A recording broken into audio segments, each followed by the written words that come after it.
Good morning, dear students. Today I am going to explain you the last unit of your English book and the section third of your English book, People for Ethical Treatment of Animals. Its short name is PETA. Dear student, that lesson name is depend on the animals treatment. The people those are doing the treatment, doing the serving, and doing the help of poor people, poor animals, those are helpless and those are sick. मतलब कि जो भी जैसे road पर आपने देखा होगा कि कई सारे आवारा कुत्ते होते हैं, डॉग्स होते हैं, या काउज होती हैं, या कैट्स होती हैं जिन्हें इंजरी हो जाती है या कुछ रोड एक्सीडेंट में घायल हो जाते हैं, इंजर्ड हो जाते हैं, तो फिर उनकी हेल्प के लिए ये जो पीपल्स होते हैं, ये एक ऑर्गेनाइजेशन जुड़े होते हैं और ये आगे आते हैं क्योंकि ये उन जानवरों से बहुत प्रेम करते हैं जो कि एनिमल लवर्स होते हैं. Animals need your support. Dear students, जैसे कि हम इंसानों को, सभी लोगों को एक दूसरे की ज़रूरत होती है, वैसे एनिमल्स को भी हमारी ज़रूरत होती है क्योंकि हम उनकी केयर अच्छे से कर सकते हैं. Let's read what PETA is and how it is working and speaking for animals. अब हम ये पढ़ेंगे इस चैप्टर में कि किस तरह से पेटा अपने इन एनिमल्स के लिए वर्किंग कर रहा है और किस तरह से वो एनिमल्स से बातें करते हैं और उनकी प्रॉब्लम को समझते हैं. Paul is a beetle that was kept in a small plastic bag along with other beetles and butterflies.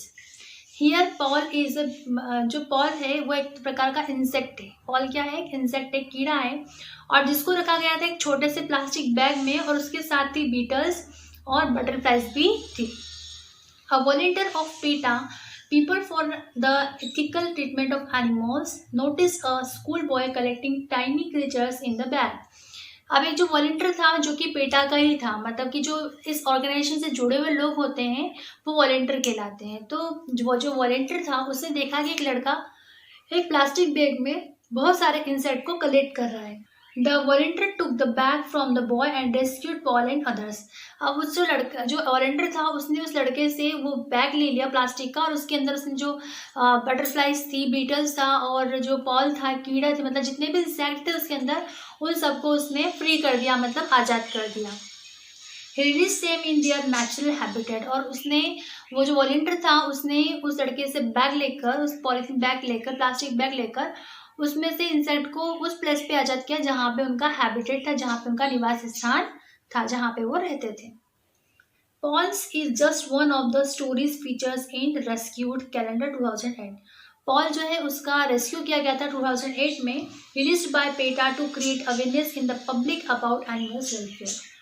लोगों के बीच में या लोगों के अंदर जानवरों के प्रति अवेयरनेस लाने के लिए, मतलब जागरूकता लाने के लिए, उनकी हेल्प के लिए जागरूक करने के लिए पेटा ने इसको रिलीज किया, एक स्टोरी रिलीज की. Other stories include a pair of sloth bears, और एक और स्टोरी जो थी वो स्लॉथ बियर्स की थी.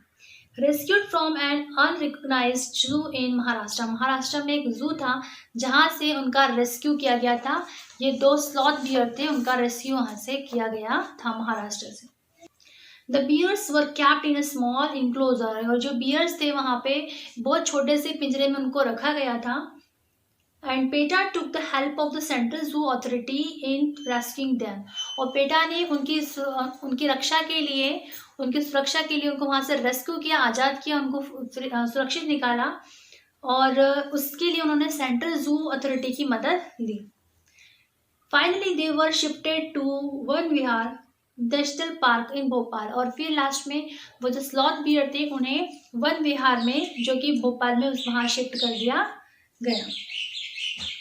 Where they are spending their time playing and having fun, जहाँ पे वो अपना समय खेल कूद कर और बहुत मज़े से व्यतीत कर रहे थे.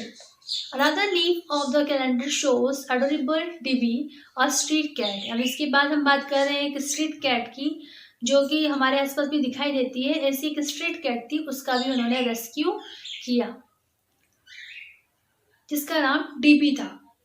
One day, PETA supporter and the news channel V fam Luke Canny noticed a dog running with a small mammal in its mouth that looked like a rat. अब एक दिन जो पेटा है उसके जो सपोर्टर्स है उन्होंने देखा कि एक न्यूज़ चैनल पे वी फैम नाम का जो न्यूज़ चैनल है ल्यूक कैनी ने उसमें नोटिस किया कि एक डॉग जो है वो अपने मुंह में एक चूहे के बराबर कुछ मैमल या कुछ बच्चा है उसके मुंह में चूहे के बराबर चूहे जैसा वो लेकर भाग रहा है. He rescued the rat. उसने उस रैट का रेस्क्यू कर लिया. Which later turned out to be a kitten. लेकिन बाद में पता चला कि वो एक छोटा सा किटन है. Luke named it dB. और ल्यूक ने उसका नाम रख दिया डीबी. मतलब कि जब एक डॉग जो है वो अपने मुंह में एक चूहे बराबर बच्चा लेके जा रहा था वो एक्चुअल में एक कैट थी और उसका नाम था डीबी और उस वॉलंटियर ने ही उसका रेस्क्यू किया. Since then, DB has been spending his time bossing around Luke's other cats. और ल्यूक के जो दूसरी कैट्स थी उसके साथ ही डीबी ने अपना बहुत सारा टाइम स्पेंड किया, उनके साथ खेल कर टाइम स्पेंड किया. The calendar says never buy a pet from a breeder. देखिए कैलेंडर ये कहता है कि हमें कभी भी ब्रीडर से कोई भी एनिमल नहीं खरीदना चाहिए. ब्रीडर मतलब कि जो लोग जानवरों को सेल करते हैं उनसे नहीं खरीदना चाहिए. Adopt stray animals and let them share their life with you. जितने भी मतलब जो स्ट्रे एनिमल्स हैं जो गलियों में रहते हैं स्ट्रीट पे रहते हैं ये भी बहुत अच्छे होते हैं. इनकी जो ब्रीड्स होती है वो भी वैसी ही होती है लेकिन ज़रूरत है उनकी केयर करने की. तो बेटा ये कहता है कि हमें उन्हें अडॉप्ट करना चाहिए और उन्हें भी जीने का मौका देना चाहिए हमारे साथ ताकि वो भी खुशी से अपना जीवन जी सके. Parineeta a donkey was deserted near railway tracks with a broken leg. अब यहाँ पे बात कर रहे हैं एक डोंकी की जो कि जिसका एक पैर टूटा हुआ था उसे रेलवे ट्रैक्स पर पाया गया. PETA rescued the animal and it is now living a life as a lady of leisure at the retirement home run by Animal Rahat. PETA जो है उन्हें रेस्क्यू किया एनिमल का और it is now living a life और अब वो अपनी अच्छी ज़िंदगी जी रहा है. लेडी ऑफ लेजर मतलब कि एक बहुत अच्छी ज़िंदगी जी रहा है. As the retirement home run by animal Rahat. उसको एनिमल राहत में छोड़ दिया गया. Similarly Sultan a horse. अब बात कर रहे हैं हम सुल्तान की. एक हॉर्स एक घोड़ा एंड नादू बुलक और एक नादू नाम की जो बुलक था नादू नाम का एक बुलक था are being rehabilitated at a rescue centre. उनको भी रेस्क्यू सेंटर पे लाया गया centre under the animal Rahat programme. Animal Rahat programme के अंतर्गत उन्हें भी शेल्टर में लाया गया क्योंकि उन्हें भी कुछ प्रॉब्लम्स थी. The calendar says sponsor a retired animal through the program. Retired means an animal which is old and has outlived its usefulness. Retired मतलब कि एक ऐसा एनिमल जिसकी जो बूढ़ा हो चुका है ओल्ड हो चुका है और अब उसका कोई यूज़ नहीं है इसलिए उन्हें रिटायर कर दिया जाता है. तो जो बुलक्स होते हैं जिन्हें बुलक कार्ट में लगा के ले जाया जाता है जब वो बूढ़े हो जाते हैं तो उन्हें भी रिटायरमेंट मिलता है. मतलब उनको काम से आज़ादी मिल जाती है क्योंकि उस एज में वो बिल्कुल भी काम नहीं कर सकते या फिर जो वेट है उसको नहीं उठा सकते. तो कैलेंडर ये कहता है कि रिटायर्ड एनिमल्स जो हैं उनको राहत प्रोग्राम के थ्रू भेज दिया जाता था. कहाँ पर एनिमल राहत पर पहुँचा दिया जाता था.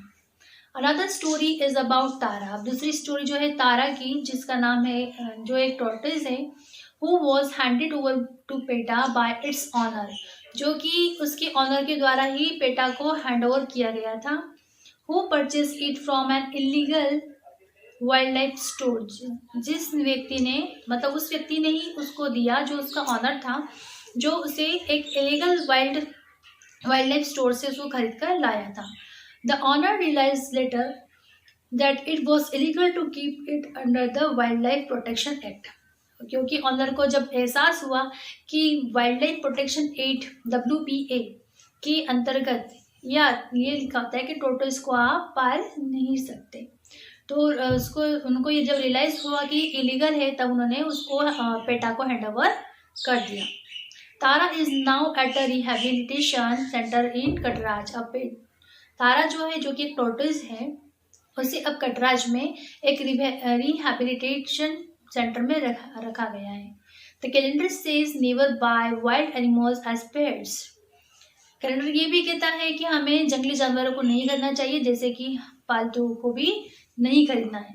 It is a punishable offence, क्योंकि ये क्या है, एक अपराध है, एक दंडनीय अपराध है। Chief functionary of PETA Anuradha Swani says, Anuradha Swani जो हैं पेटा के चीफ फंक्शनरी हैं, उन्होंने ये कहा है कि highlight the plight of the dumb creatures. जो क्रिएचर्स हैं जितने भी, चाहे वो छोटे हो बड़े हों, उनकी जो प्रॉब्लम्स है उनको हाईलाइट कीजिए, उनकी स्थिति को, उनकी हालत को। So it is up to us to speak for them, और so it is up to us to speak for them, और सबसे पहले हमें उनसे उनकी प्रॉब्लम जाननी होगी। मतलब कि हमें दैट मीन्स कि हमें जो पशु पक्षी हैं उनकी क्लोज आना होगा, उनसे बातें करना होगी और उनकी परेशानियों को देखना होगा कि आखिर वो किस परिस्थिति से जूझ रहे हैं, तब जाकर हम उनकी मदद कर सकते हैं। डियर स्टूडेंट्स, पेटा जो है वो एक ऑर्गेनाइजेशन है, एक तरह का एनिमल रेस्क्यू ऑर्गेनाइजेशन है, जिसमें वो लोग एनिमल्स का रेस्क्यू करते हैं। और आजकल तो बहुत सारे बहुत जगह जगह पर वॉलंटियर्स घूमते हैं। इवन अगर आपके घर के आसपास भी या आपको कहीं पर भी कोई स्ट्रीट डॉग, स्ट्रीट काऊ या स्ट्रीट एनिमल कोई भी अगर आपको मिलता है जो इंजर्ड हो, या जिसको किसी भी तरह की कोई प्रॉब्लम हो, कोई इश्यू हो, या उसकी वो सिक हो, या उसका एक्सीडेंट हो चुका हो, तो आप जो हैं वो इन वॉलंटियर से कांटेक्ट कर सकते हैं, इन ऑर्गेनाइजेशन से कांटेक्ट कर सकते हैं। इवन आप गूगल पर सर्च कर सकते हैं और इन एनिमल्स की आप हेल्प कर सकते हैं विदाउट एनी कॉस्ट। अगर आपको ऐसा लगता है कि अगर आपके घर के आसपास कोई है, तो आप तुरंत कॉल करके उन्हें बुलाएं और उनका उपचार करवाएं। क्योंकि डियर स्टूडेंट्स, हम तो बोल सकते हैं, हमारे पास ज़ुबान होती है और हम बोलकर अपना दर्द बयान कर सकते हैं, लेकिन ये जो एनिमल्स होते हैं वो अपना दर्द बयान नहीं कर सकते। हमें इन्हें फूड भी देना चाहिए और हमेशा इनका ध्यान रखना चाहिए, क्योंकि ये किसी से अपना दर्द शेयर नहीं कर सकते, अपना पेन शेयर नहीं कर सकते। और इसीलिए ज़रूरत है कि हम आगे आकर इनकी हेल्प करें और हमेशा इनकी मदद के लिए खड़े रहें, तैयार रहें। Dear student, it was a very interesting chapter of the PETA. I think you all understood it. Thank you.